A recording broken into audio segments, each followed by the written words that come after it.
세상에는 참 많은 비극과 슬픔의 소식이 들립니다. 저는 목회자이기 때문에 성도님들로부터 좋은 소식도 많이 듣지만 참 가슴 아프고 안타까운 소식들도 많이 듣게 됩니다.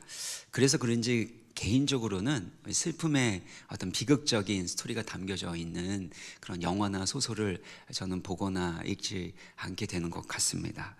그런데 오늘 본문은 한 여인의 비극적이고 가슴 아픈 그런 이야기로 시작이 됩니다.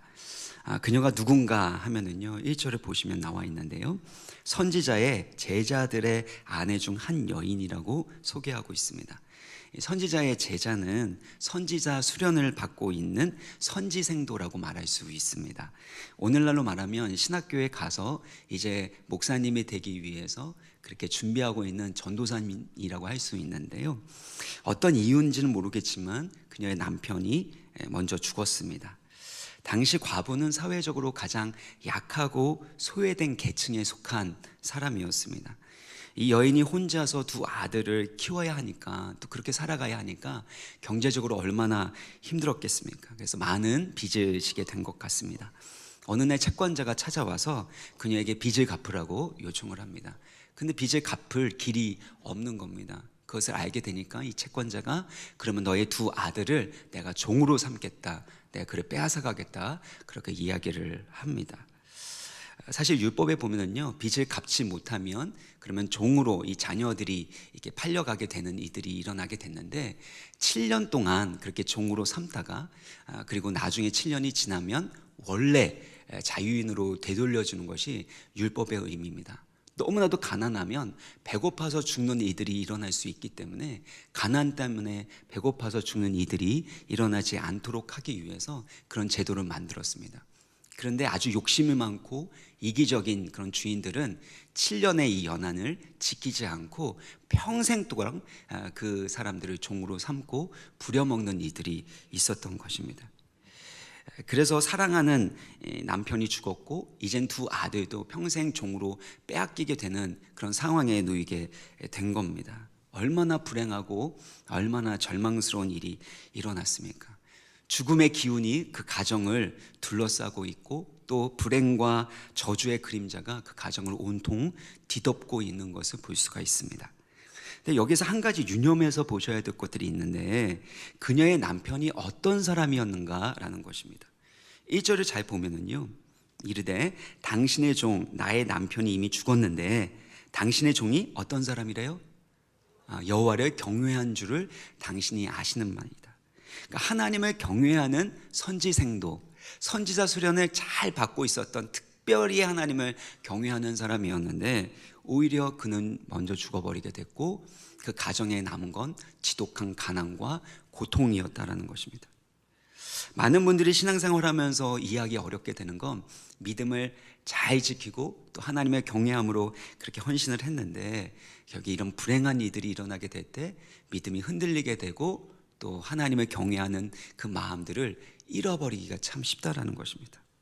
왜 나에게 이런 일이 일어난 거지? 하나님을 경외했는데, 하나님 잘 믿는다고 했는데 왜 내 가운데 하필 나에게 이런 일들이 일어나게 된 거야? 라고 하나님을 향한 원망과 불평이 일어나지 않을 수가 없는 것입니다. 그런데 이 여인은 다릅니다. 왜 이런 고통이 일어났는지 모릅니다. 왜 이런 어려움이, 비극적인 절망스러운 상황이 우리 가정에 일어났는지는 모릅니다. 그런데 이 여인은 그 모든 고통의 문제를 끌어안고 하나님의 사람 엘리사에게 찾아갔다라는 것입니다. 그리고 2절을 보면은요, 그 중간에 한 여인이 엘리사에게 부르짖어라고 합니다.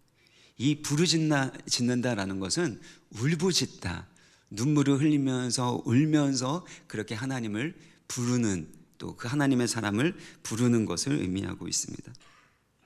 그녀는 엘리사가 하나님의 사람인 것을 믿었고, 엘리사에게 찾아가는 것은 곧 하나님께 찾아가는 것과 다름이 없다고 믿었습니다. 그래서 하나님을 의지함으로 이 문제를 해결하려고 했다라는 겁니다.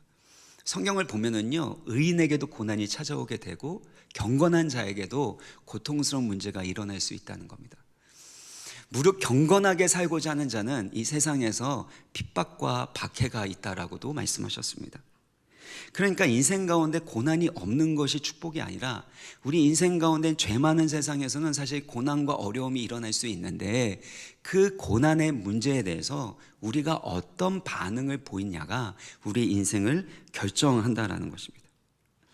우리 인생 가운데 무슨 일이 일어난다 할지라도 하나님께 찾아가서 부르짖는다면, 우리가 기도하는 사람이라면 결단코 그 일은 절망스러운 일, 비극적인 일로 끝나지 않는다라는 것을 성경 본문은 가르쳐주고 있는 것입니다.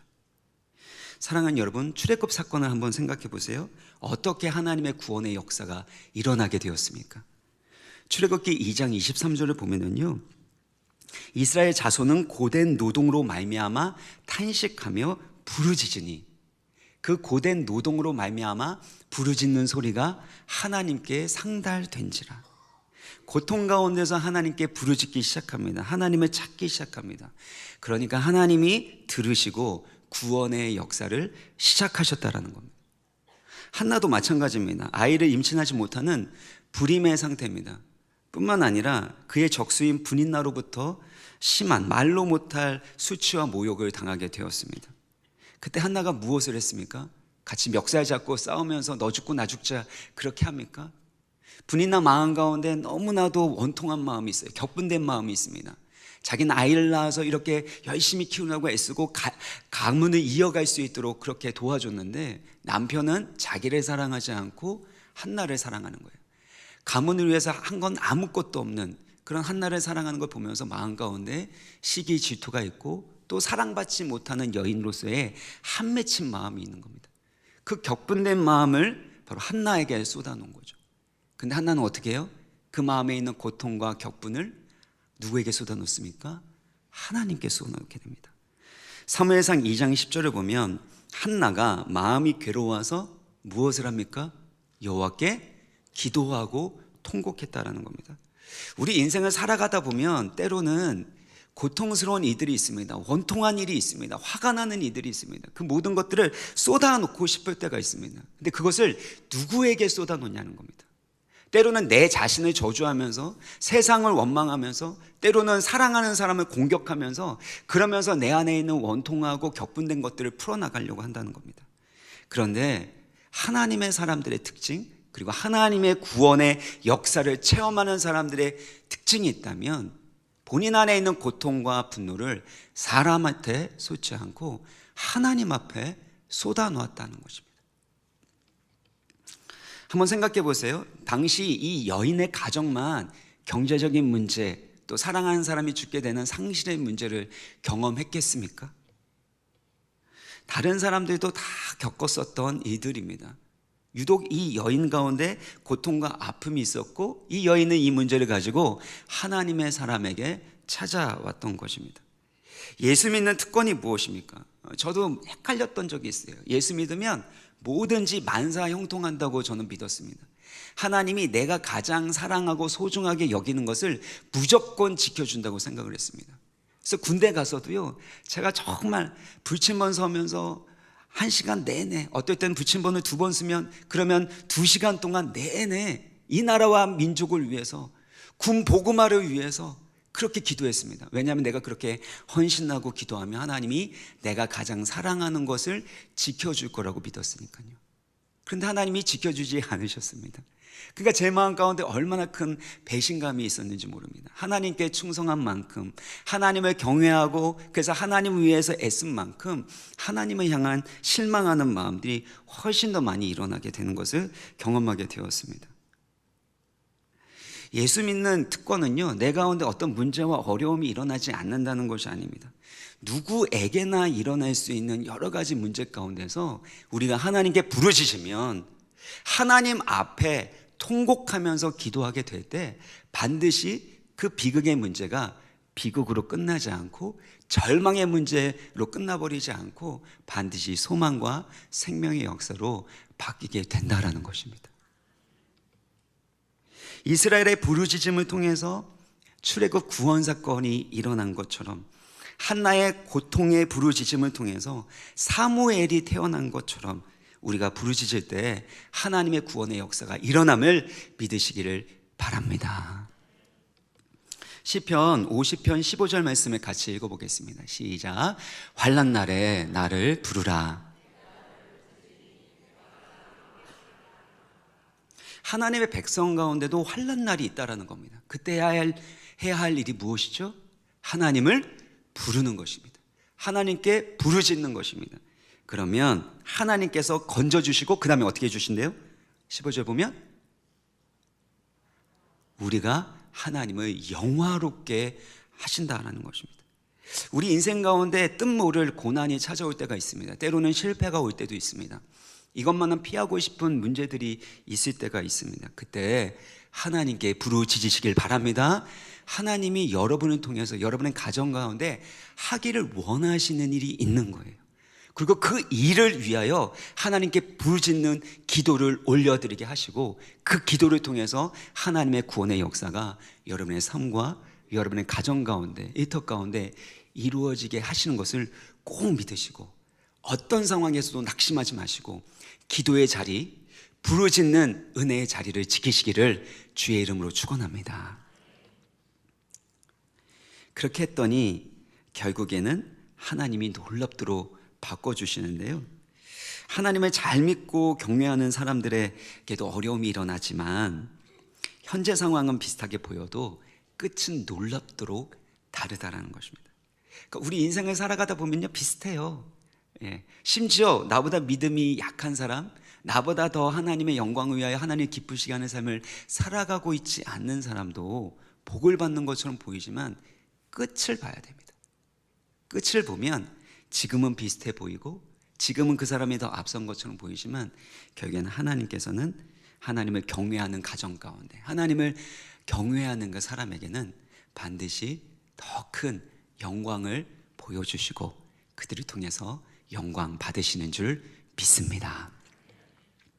그러면 여인의 이 고난의 문제에 대해서 엘리사는 어떤 반응, 어떤 대답을 했는지 좀 살펴보겠습니다.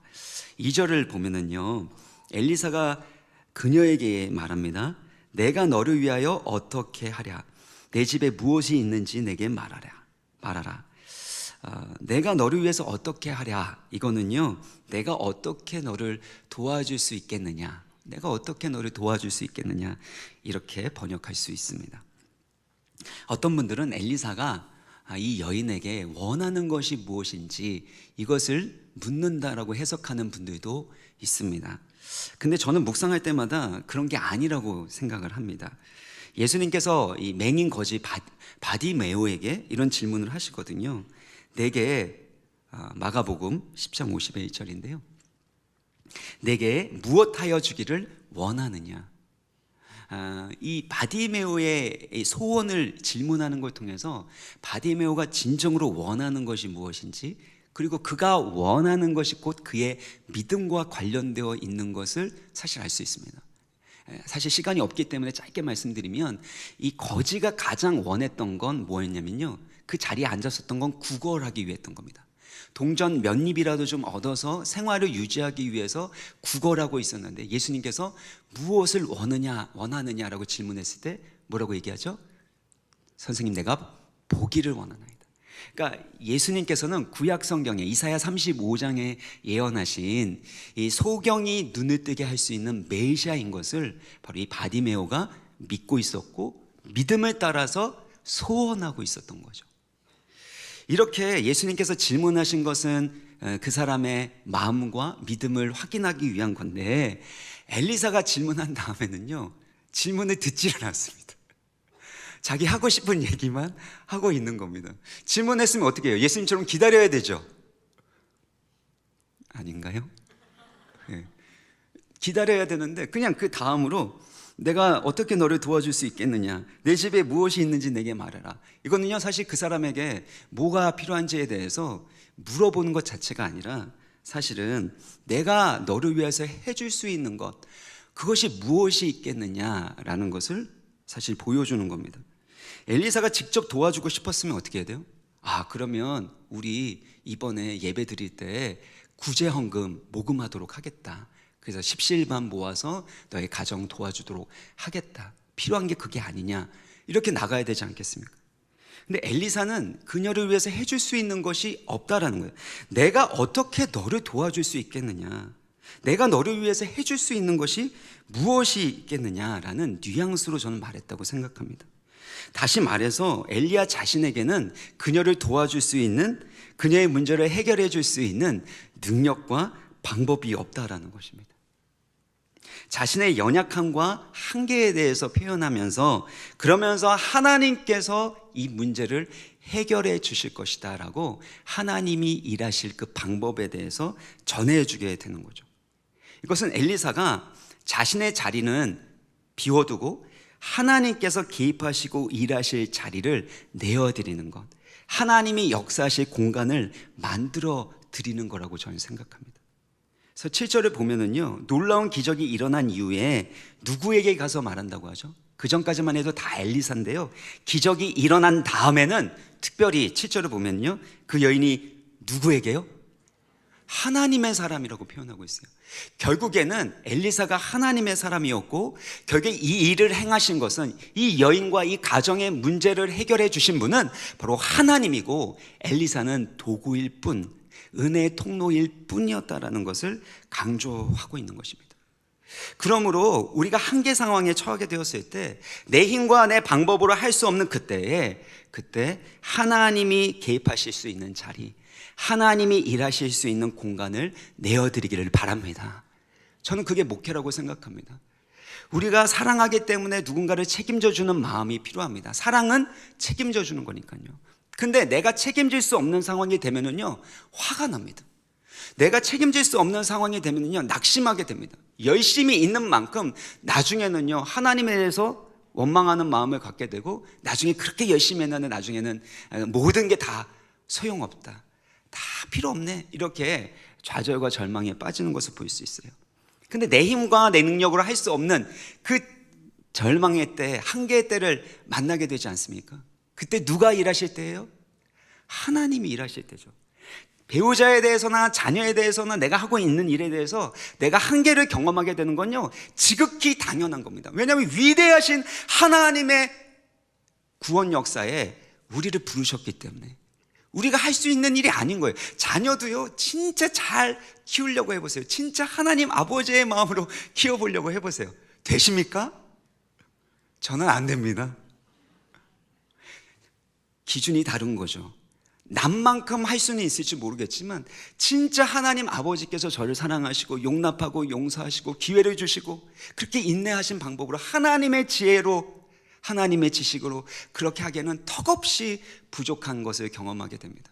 한계 상황을 경험하게 되죠. 근데 그때 낙심하지 않고 해야 될 것이 있다면, 누구에게 자리를 내어드려야 돼요? 하나님께 자리를 내어드려요. 내가 말할 것이 아니라, 내가 직접 자녀들을 그 문제를 빨리 조급하게 해결해 주려는 것이 아니라, 하나님이 개입하시고 하나님이 일하실 수 있도록 그 자리를 내어드리는 것, 이게 바로 하나님의 사명을 받은 사명자의 자세와 모습인 줄 믿습니다. 제가 사역할 때도 마찬가지예요. 사역이 너무나도 무겁고 중압감이 너무나도 커서 너무 힘들었어요. 하나님, 이걸 어떻게 합니까? 할 수 없는 것을 왜 저한테 자꾸 맡기십니까? 그래서 아내 붙잡고도 참 많이 울었는데요, 그때마다 아내가 이렇게 안아주고 위로를 해줘서 그렇게 잘 살고 있는데요. 이 말이 왜 나왔는지 모르겠지만, 나는 못하지만 하나님이 하실 수 있는 것을 고백하고, 그 다음에는 내가 무엇을 순종할까? 하나님이 일하고자 하시는 것이 무엇이고, 그러면 내가 그 하나님의 뜻을 이루기 위해서, 하나님의 그 뜻을 이루시기 위해서 그러면 나는 해야 될 역할이 무엇인가를 질문하고 그 일에 순종하는 법을 배우게 되었습니다. 그래서 제가 설교도 했었지만, 누가복음 5장에 보면요, 깊은 데로 가서 그물을 던져 고기를 잡으라고 예수님 말씀하셨을 때, 저는 이 표현이 너무 좋습니다. 밤이 새도록 수고하였으되 잡은 것이 없지만은 말씀을 의지하여 그물을 내리리다. 밤새도록 수고해도 안 된다는 거예요. 경험해 보셨죠? 정말 애쓰고 노력해도 안 되는 게 있습니다, 이 세상에는요. 그래서 원통하고 화가 나고 때로는 낙심이 되고, 그런데 밤이 새도록 수고해도 되지 않는 그때 하나님 말씀이 들려요. 조금만 기다리시면, 주님의 임재 가운데서 주의 말씀을 들으려고 하면 그 절망의 순간에, 아무리 노력해도 되지 않는 그 순간에 하나님의 말씀이 들리는 줄 믿습니다. 내 생각을 내려놓고, 내 뜻을 내려놓고, 내 방법을 내려놓고, 내가 차지하고 있는 그 자리를 이제는 내려놓고 벗어나서 주님께 내어드리려고 할 때 주님 말씀하시고 그 말씀에 의지하여 깊은 곳에 그물을 내릴 때 하나님의 놀라운 기적의 역사, 구원의 역사를 체험할 줄 믿습니다. 계속해서 2절의 말씀에 보면은요, 엘리사가 이제 질문을 합니다. 그러면 내 집에 무엇이 있는지 내게 말하라. 그랬을 때 이 여인이 뭐라고 대답합니까? 2절을 보면 그가 이르되 계집종의 집에 기름 한 그릇 외에는 아무것도 없나이다. 제가 액센트를 딱 살려가지고 읽은 거 아시겠습니까? 왜냐하면 히브리어 이 원문을 보면은요, 당신의 여종의 집에는 아무것도 없나이다. 기름병 하나 외에는, 이렇게 되어 있는 거예요. 그러니까 엘리사 앞에 이 여인이 말하고 싶은 건 우리 집에 있는 거 아무것도 없습니다. 그런데 기름병 하나는 있네요. 이렇게 고백하는 겁니다. 본인이 가진 것, 본인이 할 수 있는 것 아무것도 없다라는 이 절망스러운 상황에 주목하고 있는 것을 볼 수가 있습니다. 우리 인생도 마찬가지입니다. 하나님께서 뭔가를 일하시려고 하는데 근데 우리가 가지고 있는 건 없는 거예요. 예수님께서 남자 장정만 5,000명을 먹이시려고 하실 때 안드레가 도시락을 딱 구해갖고 주님 앞에 드리잖아요. 보니까 어린아이의 도시락입니다. 이 어린아이의 도시락이니까 보리빵 5개, 물고기 2마리밖에 없는 거예요. 그러면서 드리면서 그러나 이것이 이 많은 사람에게는 얼마나 되겠습니까? 이까짓 것 가지고 뭘 하겠습니까? 라는 그런 절망스러운 표현이 담겨져 있는 것이죠. 너무 모자라고 안 되고 불가능하다라는 그 현실이 눈앞에 쫙 펼쳐지는 겁니다. 계산하고 분석하면 안 된다라는 겁니다. 그런데 하나님은 아무것도 없다라고 말하는 인간의 절망적인 순간, 더 이상은 못한다, 더 이상은 아무것도 할 수 없고 또 해도 소용이 없다라고 생각하는 끝나버리는 상황에서 남아있는 기름 한 병을 가지고 하나님의 일을 하신다라는 겁니다. 이것이 하나님의 주특기예요. 우리가 가진 것이 많고 의지할 것이 많을 때는요, 하나님이 일하지를 않으십니다.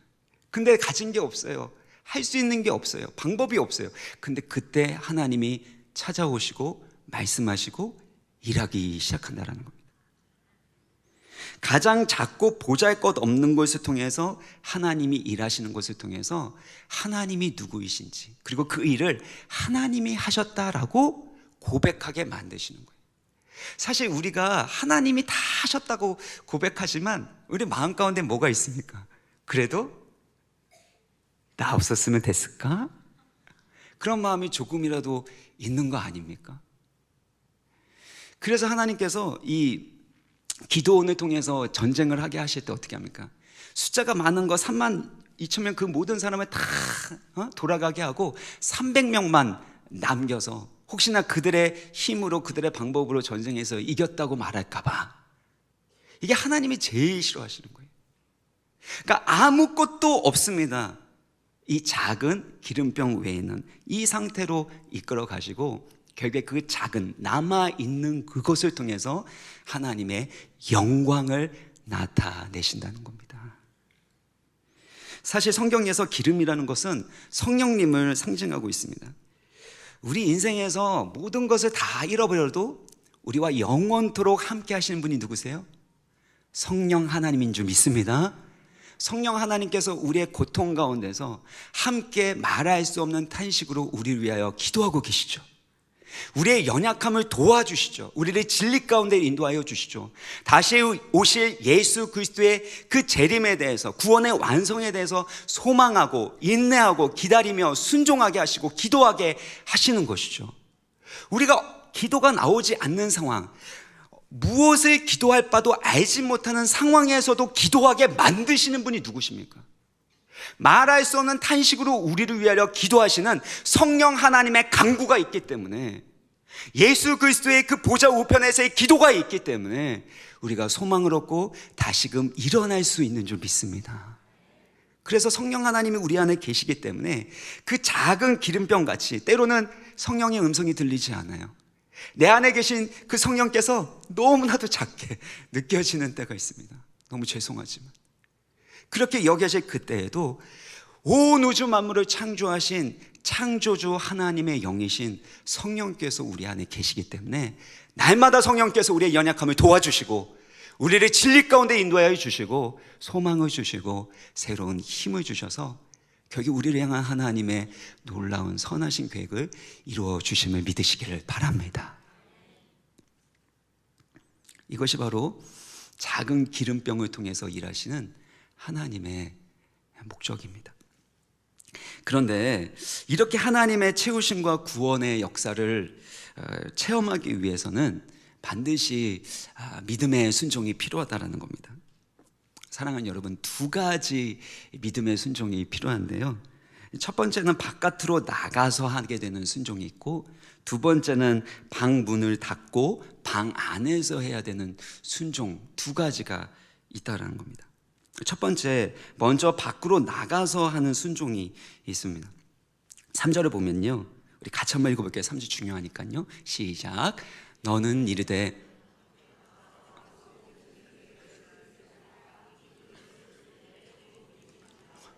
네, 여기 보면 이르되 너는 밖에 나가서 이렇게 표현하고 있죠. 밖에 나가서 해야 될 일이 있다면 모든 이웃에게 가서 그릇을 빌리는데 빈 그릇을 빌리는 겁니다. 그리고 그 다음에 어떻게 해요? 너가 빌릴 수 있는 대로 최대한, 조금 빌리지 말고 최대한 빌리라고 그렇게 엘리사가 그녀에게 권면하고 있는 것을 볼 수 있습니다. 그래서 4절의 말씀대로 빈 그릇들을 빌려온 다음에 기름을 부어서 그것이 다 차면 옆으로 옮겨놓고 또 기름을 붓고 다 차면 옆으로 옮겨놓는 그런 일들을 하게 됩니다. 무슨 뜻입니까? 하나님께서 기름을 부어 주실 텐데 너가 100그릇의 그릇을 구하게 되면 100그릇만큼 기름이 채워질 것이고 200그릇을 준비하게 되면 그러면 200그릇만큼의 기름이 채워질 것이다 라고 말씀하시는 겁니다. 믿음의 분량만큼, 믿음의 용량만큼 하나님께서 기름을 부어주시고 채워주신다는 겁니다. 그녀의 남편이 죽었습니다. 그리고 가난함 속에서 더 이상 돈을 빌릴 데도 없는 상황입니다. 그런 상황에서 먼저는 마음이 꺾이게 되죠. 믿음이 꺾이게 되죠. 그런 상황에서 모든 이웃에게 가서 그릇을 빌리는 것은 사실 쉽지 않은 그런 상황이었을 겁니다. 사람들에게 도움을 청하는 것 자체가 자존심 상하는 일일 수도 있고, 또 어떤 집에서는 흔쾌히 빌려주지만 어떤 집에서는 마음 상하는 말을 하면서 상처 주는 일들도 일어났을 것입니다. 그러니까 밖에 나가서 하나님의 말씀대로 순종함으로 빈 그릇을 얻어오려면 여러 가지 어려움과 장애물들이 있었을 거라는 겁니다. 그러니까 믿음의 분량이 크지 않으면, 하나님을 향한 이 말씀에 대한 신뢰가 크지 않으면 그릇을 더 많이 빌릴 수 없는 상황이었다는 것이겠죠. 저는 중국말하는 말을 참 중요하게 좋아하는데요. 중국말가 뭐죠? 중요한 것은 꺾이지 않는 마음인 거죠. 무슨 일을 하든지 간에 위기가 오고 때로는 방해도 오고 때로는 실패도 할 수 있기 때문에 어떤 상황에 처하든지 간에 그 결과를 보는 게 아니라 그 과정 가운데 계속해서 그 일을 지속하고 반복해서 할 수 있는 꺾이지 않는 마음이 참 중요한 겁니다. 이 여인에게도 마찬가지로 꺾이지 않는 마음, 꺾이지 않는 믿음이 중요한 거죠. 목회자도 마찬가지입니다. 열심히 기도하고 또 신방하고 전도하다가 어느 순간에 그것이 약해지는 때가 있습니다. 왜냐하면 아무리 심어도 열매가 별로 거둬지지 않는 때가 있기 때문입니다. 그때 마음이 꺾이면, 그때 믿음이 꺾이게 되면 그러면 더 이상 순종할 힘이 없게 되는 거죠. 마찬가지로 우리 인생 가운데 하나님 말씀하셨을 때 꺾인 마음이 있다면, 꺾인 믿음이 있다면 그만큼 우리는 행동할 수가 없는 겁니다. 그래서 하나님께서 우리 가운데 믿음의 용량을 크게 만들라는 건요, 더 큰 믿음으로 더 순종하고 행동하라는 것입니다. 우리가 믿음으로 순종하는 것이 많아지면 많아질수록, 그래서 그 믿음의 순종이 쌓여서 빈 그릇이 더 많이 예비되면 예비될수록 채우시는 분은 누구십니까? 하나님이 채우시는 거예요. 기름을 우리가 스스로 만들어낼 수는 없습니다. 그런데 빈 그릇을 준비하는 일, 그 빈 그릇을 구해오는 일은 우리가 할 수 있다는 겁니다. 빈 그릇은 얼마 마련해 놓지 않고 하나님 나를 채워주십시오 라고 얘기를 하면 결국에 채워지는 건 그 정도의 그릇밖에 안 된다는 겁니다. 여러분, 이 본문을 너무나도 잘 알고 계시죠? 그래서 이 본문을 볼 때마다 여인을 보면서 좀 안타까운 마음이 있지 않습니까? 그때 조금 더 큰 그런 그릇을, 조금 더 많은 그릇을 그렇게 준비했으면 얼마나 좋았을까. 남편도 죽었고 또 사랑하는 아들들도 키워야 되는데 그때 좀 더 많이 구할 수 있는 것 다, 여기 보면요, 본문에 보면 6절에 보면은요, 다른 그릇은 없나이다 하니 기름이 곧 그쳤더라. 그릇이 더 있었으면 더 부어주셨을 텐데 너무 안타깝죠. 저만 그런가요? 저만 이렇게 마음이 이렇게 따뜻하고 그런 건 아니겠죠. 근데 실제로 우리의 삶을 돌아볼 때, 한 해를 돌아보고 우리 인생을 돌아볼 때 여러분은 얼마만큼 믿음의 용량을 넓히셨습니까? 얼마만큼 하나님이 하실 일들을 기대하면서 빈 그릇을 준비하고 모으셨습니까?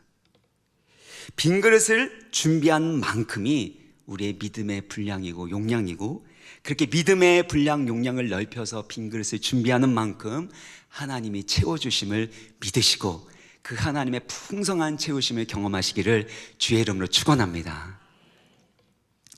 인도 선교의 아버지라고 불리는 윌리엄 캐리가 했었던 말, 유명한 말이 있죠. 하나님으로부터 위대한 일을 기대하라. 그리고 하나님을 위해 위대한 일을 시도하라. 저는 이게 믿음의 분량이라고 생각합니다. 하나님으로부터 위대한 일을 기대하는 겁니다. 우리의 생각을 넓히는 거죠. 우리의 마음의 그릇을 넓히는 거죠. 우리가 믿음이 커진다라는 것은 생각의 그릇이 커진다라는 겁니다. 우리의 믿음의 상상력이 넓어지고 커진다라는 겁니다. 내 생활 수준, 내가 갖고 있는 어떤 환경의 그 어떤 영향력, 그 수준이 아니라 그것을 넘어서는 더 큰 생각, 더 큰 상상력을 가지고 꿈꾸고 그것을 위하여 행동하고 시도하는 것이 바로 믿음이라는 겁니다. 그러니까 하나님은 계속해서 우리 가운데 도전하는 거예요. 조금 빌리지 말고 더 해봐라. 그 말 들으면 어떠세요? 부담스럽죠. 나중에 돌아보면 조금만 더 할걸. 그때 그런 의미로 이렇게 저희 담임 목사님께서 우리 부교육자들 향하여 도전을 많이 주시거든요. 듣다 보면 어떻게 저걸 하지 이런 생각이 드는데, 근데 그릇을 넓혀 주시는 거죠. 때로는 부담이 됩니다. 그런데 이 종지 그릇 같은 이 작은 그릇을 넓히는 과정 가운데는 뭐가 필요해요? 부담이 있는 겁니다. 여러분, 피트니스에 가서 운동을 할 때도 어떻습니까? 열심히 운동하면 근육이 찢어질 것 같은 그런 고통이 있죠. 근데 그 과정을 통해서 근육의 덩어리가 그 양이 커지게 되고 더 강해지는 것처럼 하나님은 우리의 믿음의 용량을 키우기 위해서 권면하시고 도전하시고 우리를 이끌어 가신다는 겁니다. 그래서 조금 빌리지 마시고요, 많이 빌리시기를 주의 이름으로 축원합니다. 시편 2편 8절 보면요, 내게 구하라 내가 이방 나라를 내 유업으로 주리니, 그 다음에 같이 읽겠습니다. 시작. 내 소유가 땅끝까지 이르리로다. 하나님은 우리 가운데 무엇을 주신대요? 땅끝까지 이르러 소유가 풍성해지도록 주시길 원하시는 겁니다. 그래서 시편 81편 10절 같이 읽겠습니다. 시작. 내 입을 크게 열라 내가 채우리라. 그러니까 오늘 기도할 때요, 입을 좀 크게 이렇게 벌리면서, 죄송합니다,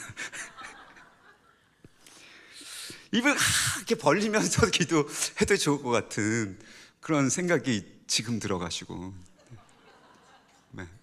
그러니까 입을 넓게 열고 하나님 채워주십시오. 하나님의 은혜로 채워주시고 성령으로 채워주시고 또 감당할 수 있는 지혜와 능력으로 채워주옵소서.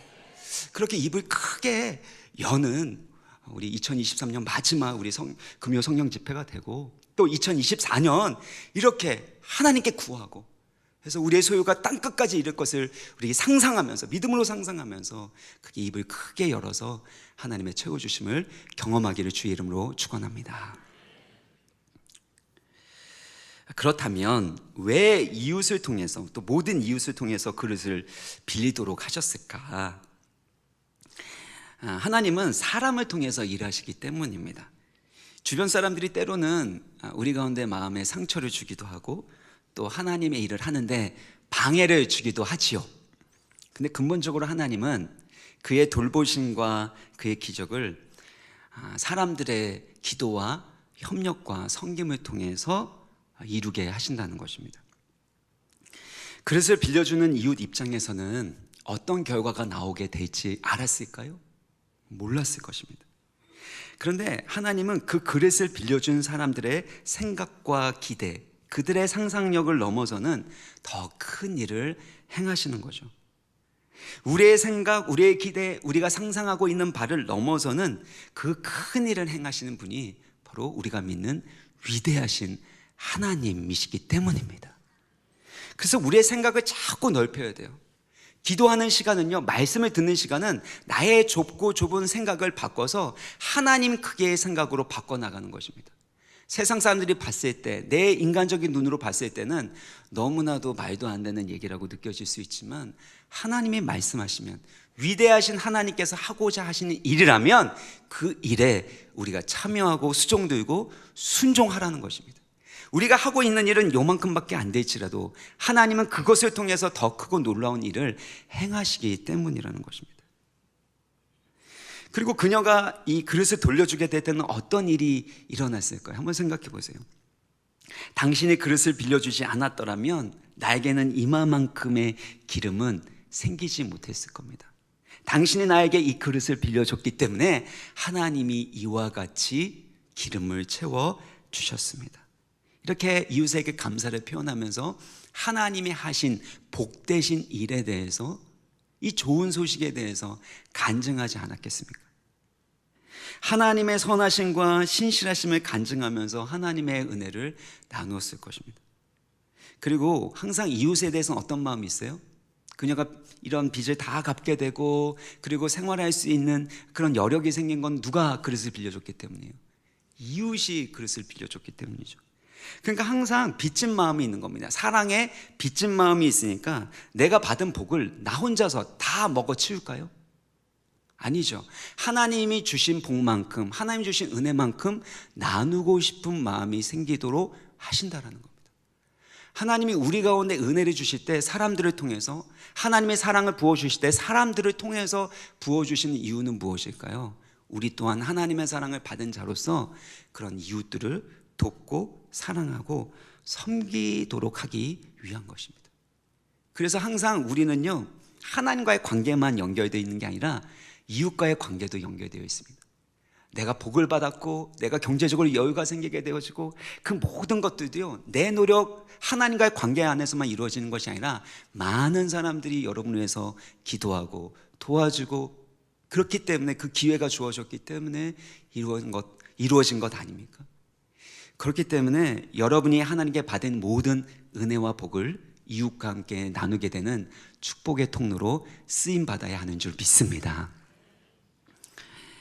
자, 이제 두 번째요, 밖으로 나가서 순종하는 것과 함께 이제는 방문을 닫고 방 안에서 순종해야 됩니다. 4절을 보시면, 너는 내 두 아들과 함께 들어가서 문을 닫고 그 모든 그릇에 기름을 부어서 차는 대로 옮겨 놓으라. 이 여인은 아들과 함께 문을 닫고 빌려온 그릇에 기름을 붓게 됩니다. 문을 닫았다라는 것은 골방의 기적이 일어나게 되었다라는 겁니다. 하나님의 기적이 일어나게 될 때는 이처럼 골방에서 일어나게 됩니다. 왜냐하면 사람들에게 과시적으로 보여주는 식으로 일어나지 않기 때문입니다. 예수 그리스도의 부활의 소식이 가장 먼저 증거된 사람들이 어디예요? 예수님을 십자가에 못 박았던 그 로마 군병들이나 아니면은 빌라도 총독에게 나타났습니까? 종교 지도자들에게 나타났습니까? 그렇게 과시적으로 내가 이렇게 힘이 있다, 너가 나를 죽였지 가만두지 않을 것이다, 이렇게 과시적으로 나타나지 않습니다. 가장 먼저 예수님의 부활을 목격한 사람들은 바로 예수님을 사랑했던 여인들, 당시에 가장 연약하고 소외됐었던 그 여인들에게 나타났습니다. 하나님의 기적의 역사는요, 과시적으로 나타나는 것이 아니라 은밀한 중에 비밀스러운 방법으로 나타납니다. 왜냐하면 하나님은 은밀한 중에 보고 계시고 은밀한 중에 비밀스럽게 일하시는 분이시기 때문입니다. 저주가 축복으로 바뀌게 되고 절망이 소망으로 바뀌게 되고 아무것도 없는 인생이 풍성한 인생으로 바뀌게 될 때는 반드시 문을 닫게 하신다는 겁니다. 그래서 하나님과 나만의 신비로운 영적 비밀을 갖게 하시고 이제는 그 비밀을 가진 자로서의 향기를 드러내는 걸 통해서 또 다른 영혼들에게 예수 그리스도의 향기를 나타내고 복된 소식을 증거하게 하시는 것입니다. 사랑하는 여러분, 여러분에게 이런 하나님과 나만의 그런 비밀스러운 그런 추억과 그 비밀스러운 그런 신비로운 영적 비밀이 있으십니까?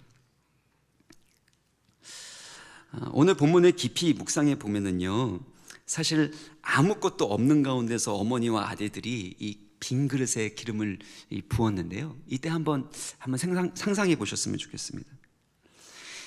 사랑하는 남편을 잃어버리고 또 이제는 두 아들을 이 경제적인 문제 때문에 빼앗기게 될 종으로 넘겨야 하는 그런 비극적인 상황인데요, 근데 계속해서 하나님 말씀대로 기름이 이렇게 부어지는 거예요. 쏟아져 나오는 것입니다. 하나님께서 계속해서 공급해 주시고 채워 주시는 것을 경험하면서 무엇을 깨닫게 됐을까요? 무엇을 느꼈을까요? 하나님이 진정한 우리의 아버지가 되시는구나.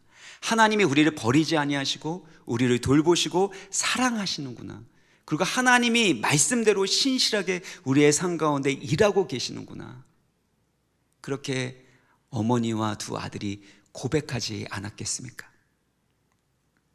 얼마나 하나님을 향한 감사와 기쁨이 넘쳤을까요?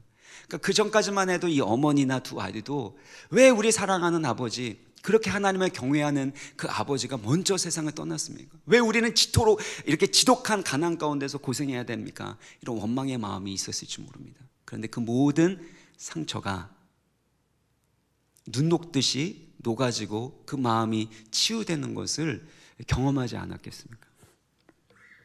그리고 이제는 아버지가 하나님을 경외했던 것처럼 이 아들들도 하나님을 경외하는 하나님의 자녀들이 되었을 것입니다. 사랑하는 여러분, 하나님이 일하실 때요, 단순하게 경제적인 문제만 해결해 주시는 것이 아닙니다. 우리의 상한 마음을 치유하시고 우리의 무너진 믿음을 일으키시고 나의 믿음만 일으키는 것이 아니라 우리의 가정의 믿음, 우리의 사랑하는 배우자와 우리의 사랑하는 자녀들의 그 믿음 또한 일으켜 세워주시는 줄 믿으시길 바랍니다. 이게 하나님의 목적이에요. 그래서 하나님의 일에 우리의 자녀들이 동참할 수 있도록 도와주셔야 됩니다. 저희 부모님은요, 가정 예배를 드리면서 이 중요한 기도 제목을 함께 나누고 간절히 기도했습니다. 그리고 그것이 응답이 되면 삶의 스토리로, 기도 응답의 스토리로 반복해서 이야기를 하셨습니다.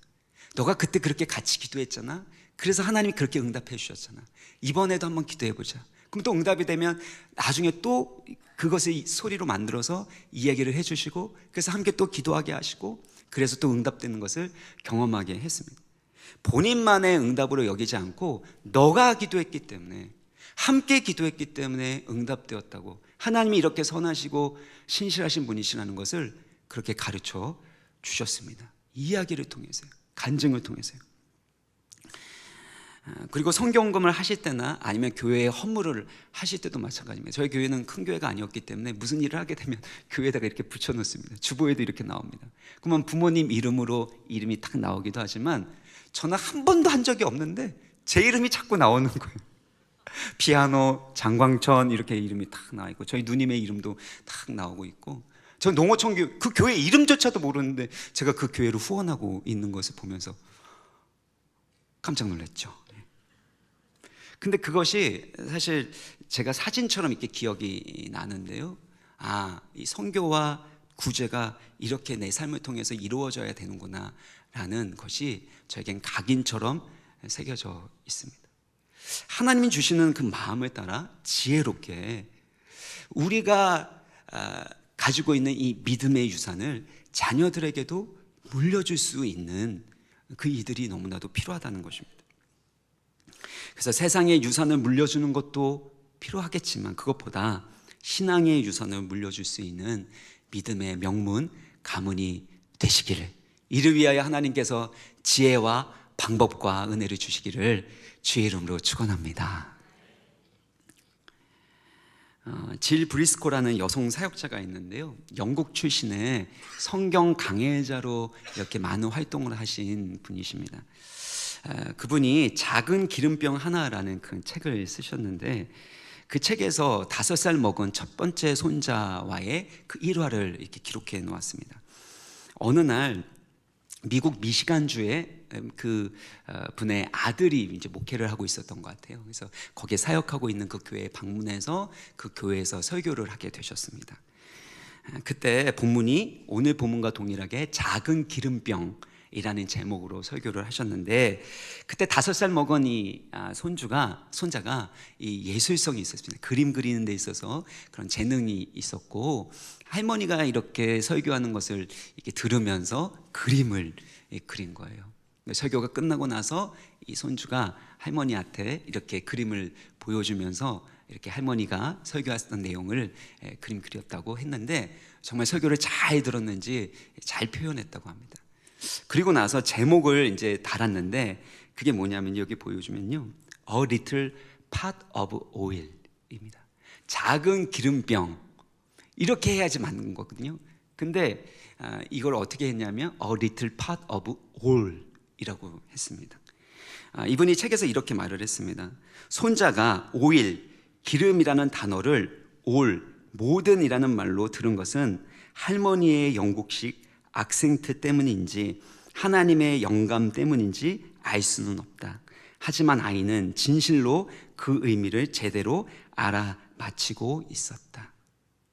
자신의 영국 악센트 때문에 오일을 올로 그렇게 알아들었는지, 아니면 하나님께서 주신 특별한 영감 때문인지는 모르지만, 결국에는 이 손주가 이렇게 바꿔 적었었던 A little pot of all, 이것 뭐냐면 모든 것의 작은 병, 모든 것을 채워주는 작은 병, 이것이 본문의 의미를 가장 잘 담고 있었다라는 것입니다. 제가 그 책에 있는 이야기를 읽고 나서 이 본문을 다시 보니까요, 정말 맞는 제목입니다. 4절에 보면은요, 그 모든 그릇에 기름을 부어서, 그러니까 모든 그릇에 기름을 부었다고 표현하고 있고, 또 6절에는 어떻게 해요? 그 그릇에 다 찬지라, 모두 찼다라는 겁니다. 작은 기름병이었지만 이것은 모든 것을 채우는 기름병으로 쓰임받게 되었다라는 것입니다. 아무것도 없는 상황에서 가진 것은 기름병밖에 없다라고 여겨지는 그 상황 가운데서 그 기름병이 모든 것을 채우는 기름병, 모든 것이 되는 기름병이 되게 하셨다는 겁니다. 우리 인생에도 마찬가지입니다. 아무것도 없다라고 느껴질 때가 있어요. 더 이상 살 소망도 없다라고 느껴질 그때 하나님은 영원토록 우리와 함께 하시고 우리의 도움과 소망과 구원이 되시는 줄 믿습니다. 안타까운 소식들이 뉴스 가운데서 참 많이 일어나게 되죠. 들리게 되죠. 아무것도 없고 이제는 끝장났다고 생각하는 그때에도 우리 가운데 단 한 가지 남겨진 것이 있다면 그것은 바로 하나님이 함께 하신다라는 것입니다. 그래서 하나님밖에 없습니다. 아무것도 없네요. 하나님밖에 없습니다 라고 할 때 하나님이 전부가 되시는 줄 믿습니다. 그래서 우리 기독교 신앙은 절망 가운데 소망을 얻게 되고 죽은 것 같은 현실 가운데 부활의 권능과 생명을 얻는 줄 믿습니다. 그리고 이 기름은 성령을 의미한다고 말씀드렸죠. 이 성령께서 우리 안에 거하시기 때문에 주님이 우리의 모든 것이 되시고 모든 것을 채워주시는 줄 믿습니다.